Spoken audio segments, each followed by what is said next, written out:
ඒගොල්ලෝ අයියනේ මාතේ අතුරට යන්න දෙන්නේ.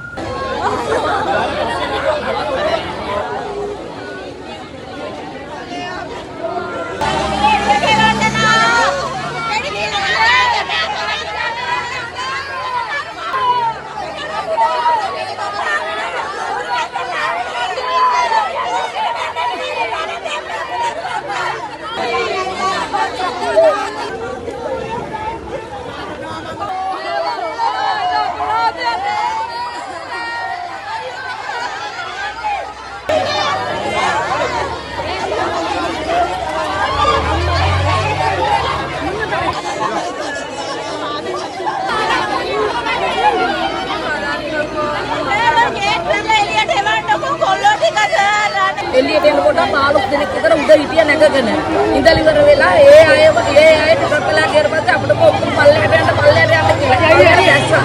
බයිනකොට මගේ විසිටේ කතා කරුවා.